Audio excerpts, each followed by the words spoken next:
Nyatraning kalang yanak klarepan damuncar tinon nirkekon neng surem sorotetan padang kasor lan pajaring purnaming gegon dasaring mangsa katiga Gimana wengiring ujung ancol berkenjong Pak Pong baru doyong awi cekader kali code sapa si gawe Adi Guru kados pundi Kakang wah lah menawi ngaten menika tiyang sejagat menika mangke telas pun tedha kayan Bathara Kala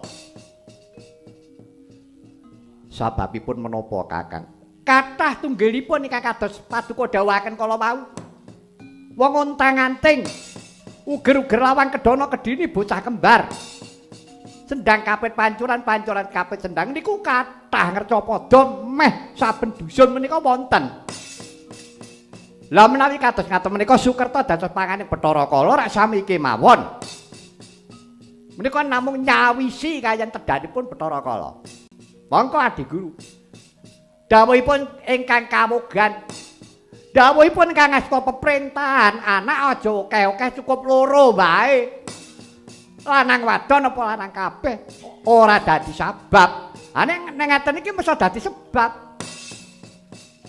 awit saking pokalipun Bathara Kala tos pundi Adi Guru Kakang Narada wonten dawuh wonten tetembungan anak polah bapa kepradah wong tuwa kudu bisa nuruti kareping anak menika leres wit rumiyin tembung anak polah bapa kepradah niku enten nek ra ya kudu delok-delok polahe anak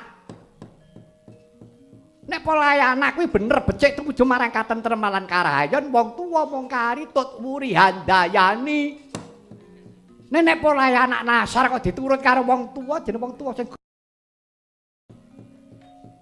Adi Guru putra niku gampil nyithak gawe anak iki gampang angele mengke pun dadek-dadekke le gula mentah niku lho angel ngeten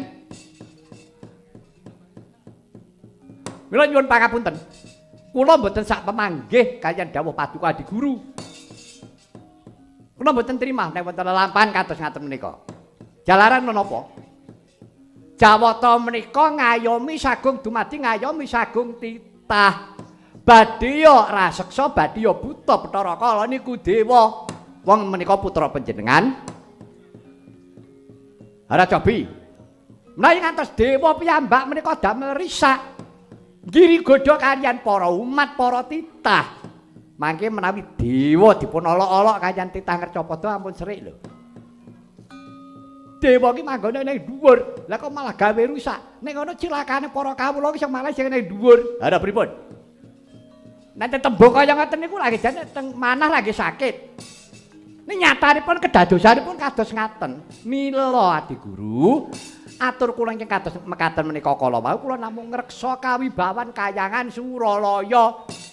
Sampun ngantos para dewa menika dipun untang-antingaken kaliyan kawontenan.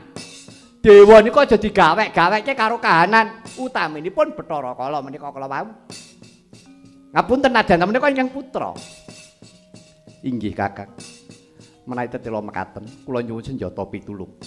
Ulun ngrumaosi raing kalepatan keladuk anggen kula paring dawuh kaliyan Bathara Kala. Sakmangke kula borongaken jingandika Kakang Narada.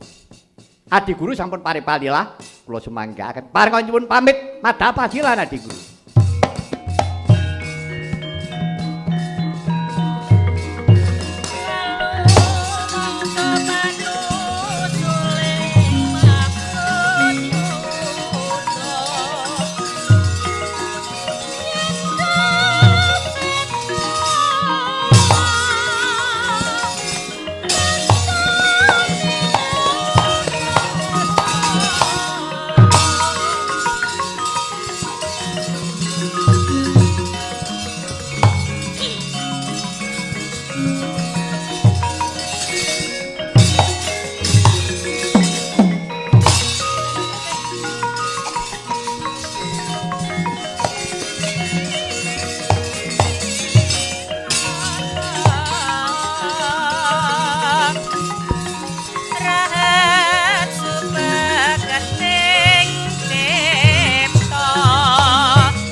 nganjur lakuning angin kunturanggraning arga kura kurnita kagiri-giri orek bumi prakempa prakula mangambak-ambak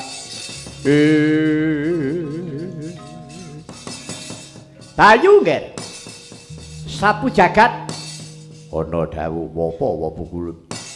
Wah, kayangan geger gara-gara sababe apa? Ah, saya bola bali sing gawe ya mung Bathara Kala, nek ora Bathara Kala ya Betari Durga ming wong loro kuwi. Bathara Kala nek apa? Bathara Kala nagih janji karo wong tuane. Karo wong jagat Girinata. Iya perkara apa? Goleki wong Sukerta. Wong Sukerta ki dawuh pangandikane ingkang Rama pukulun nang jagat Girinata klebu dadi mangsane Bathara Kala. Wong Sukerta cacah 20, mestine kowe ora ya apal. Ya aku apal. Lah iya. Dewa kudu apal. Nah iki bakal digoleki. Mula dina iki alang-alang ana. Dewa sing sentosa dada baune iki mung kowe Bayu. Sing wajib ngalang-alangi bab perkara Bathara Kala ibarate wong mangan. Bathara Kala ki arep mangan tampeken. Aja nganti kelakon mangan. Ndak tuman. Mengkono. Iya.